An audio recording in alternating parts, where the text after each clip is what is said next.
What's good, YouTube? It's your boy K-Flex. I'm back here with another video, and today we're going to get into the Miami Dolphins free agents that we need to sign and that we need to probably let go, okay? So we're going to be basing this based off how much money these people are going to be wanting, based off scheme fit and things like that, now that we have a new coach in Mike McDaniel. Now, real quick, shout out to people who like this video before they even heard the sentence. Let's get into the video. Now, videos in a row now for K-Flexing. I don't know, man. I'm just hopeful again. You know what I'm saying? We got a new coach. The hope is back. I feel like making videos again. You know what I'm saying? Yeah, hopefully we can keep up the streak. Let me know what other videos you guys want to see. Let's get into this video. Now, we're going to talk about a little bit about free agency because Mike McDaniel pretty much changed some stuff. Now, I'm happy with this signing. I'm very, very excited with the new coach. I think a lot of people are saying, you know, this guy's innovative, very creative. He gets nothing but praise throughout every organization that he's worked with. All his peers have praised him, and this has been but again, this is a thing with every coordinator. This is how they get jobs. They always got people that praise them. All of them look good. You know what I'm saying? You never really know until they're head coach. You feel me? Like Brian Flores got the same amount of praise, and you know, I mean, it happens. You know, all these coaches are gonna get super praised. They're gonna get super you know, hyped up, especially when they're going to interview. They're going to get talked highly about, and then, you know, they could end up good or bad. Now, I'll say with this situation, why it's a little different is because Mike McDaniel and that coach tree of the Shanahan coach tree, and when you look at some of the successes they've had, and then you look at Mike McDaniel, you say this is a good tree. Whereas Bill Belichick and Brian Flores, it was a terrible tree. I mean, we just were, I guess, we had an ego, or we had enough. I don't know why we thought it would work with us, with a Patriots coach, but it didn't. And Brian Flores, whether he failed or not, is kind of a debate to begin with, because he kind of did.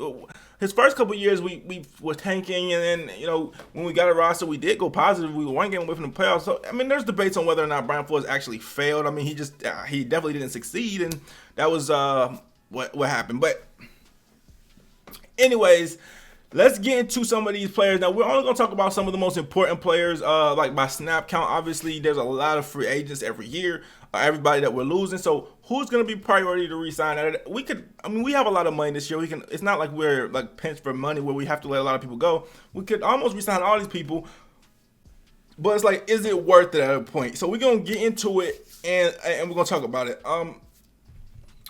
Let's go in order, starting with Mike Gesicki. Now, Mike Gesicki was one of my favorite players, okay?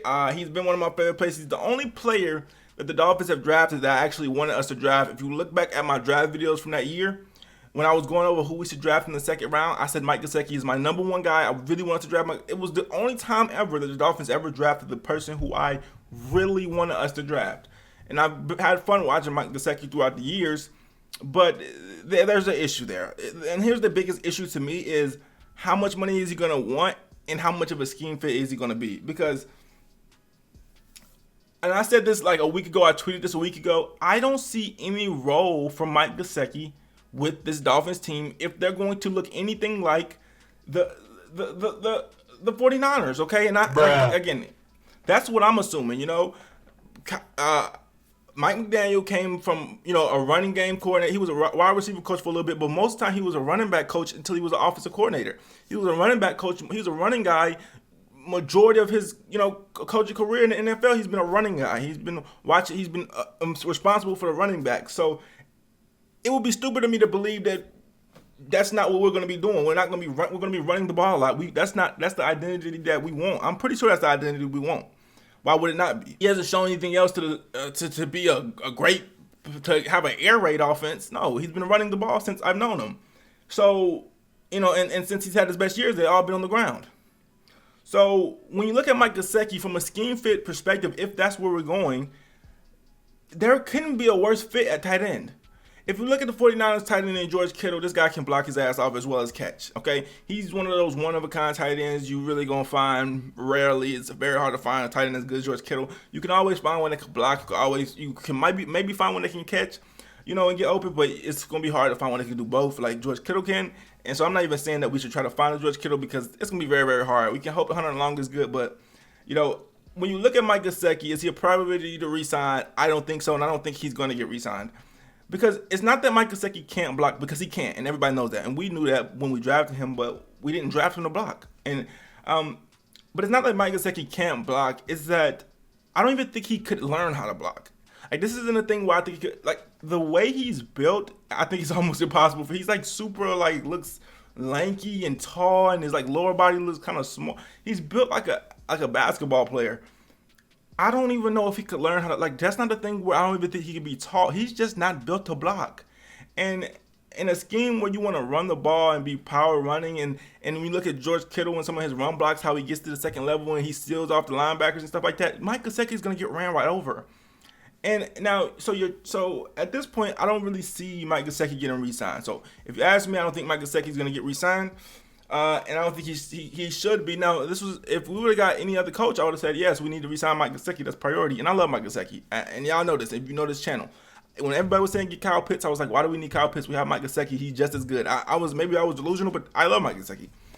But he don't fit in this scheme if we're going to be trying to run the ball, and he's going to be a liability. And it's not like, oh, he's only going to make so much, a little bit of money. He's going to want a pretty decent amount of money. He probably has to go. I ain't going to lie. Okay. Now we got to get to Emmanuel Ogbah, and I think we need to re-sign him. It's very hard to get edge rushers, and I think Emmanuel Ogbah is going to be probably the most priority to re-sign this offseason. Ogbah. That is, to me, is the priority over even Mike Gesicki, over Durham Smythe, over Brandon Rock. Every single free agent that we have, I would say Emmanuel Ogbah as a pass rusher is the most important. How he has improved these last 2 years. This is going to be the most important person to re-sign this year. Durham Smythe, he could get re-signed. He's not going to want that much money. He can block. Why not? Landon Roberts, run stopper, who knows? Like, he could get re-signed. He shouldn't want that much. Nick Needham is interesting. I think he's super important because of his improvement.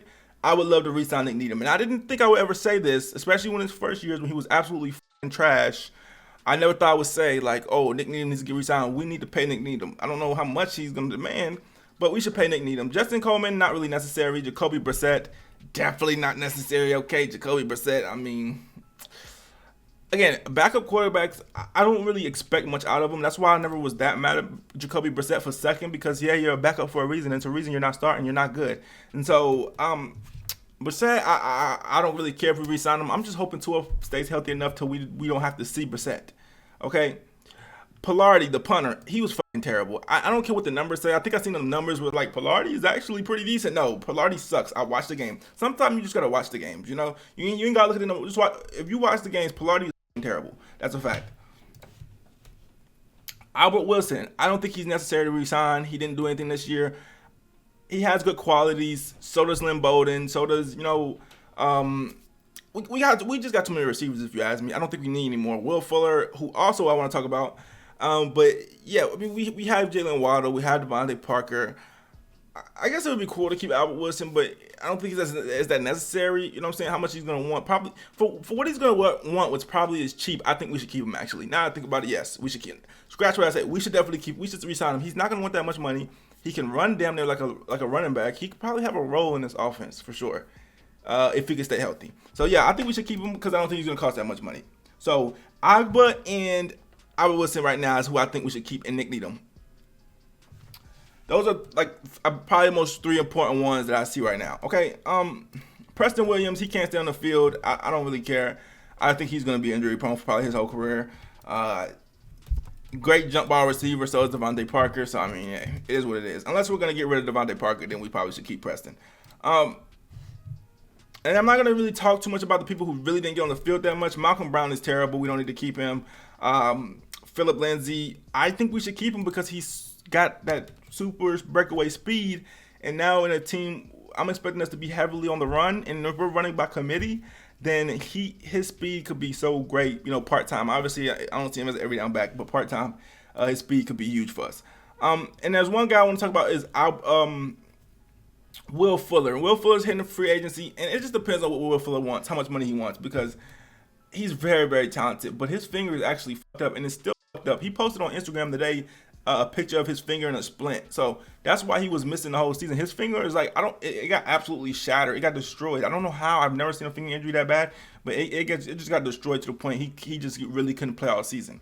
So I've never seen a finger injury that bad, but he's always been injury prone. He didn't get injured last year because he got suspended. So I don't really know, you know, or 2 years ago. So I don't really know Will Fuller if we should bring him back or not. my heart's telling me probably not. Okay, I like Devontae Parker. I like Albert Wilson and Jalen Waddle. You know, I like that combination of receivers. Honestly, if Albert Wilson can even stay healthy, obviously, but Will Fuller. It depends on how much he wants. If he wants something cheap, but we just gave him $10 million. He probably still thinks he's amazing. So I don't know. He just made $10 free million to my knowledge. So we could try to keep him if it's for cheap. I wouldn't mind it for sure. But and Mac Hollins is also important. It'd be nice to keep him because his work on special teams and also he can catch pretty well. Other than that, I don't really want to talk about every single person. So we'll just sum it up like this: the most important player is Agba. The biggest player that we probably shouldn't return is Mike Gesicki. And then some other notable names that should come back is definitely Nick Needham, Mac Hollins, and Albert Wilson. Okay, get in the comment section. Know what you guys think. Did you guys think I missed somebody that should come back? Do you guys think Mike Gesicki should leave? It's your boy, Flexin. I'm out.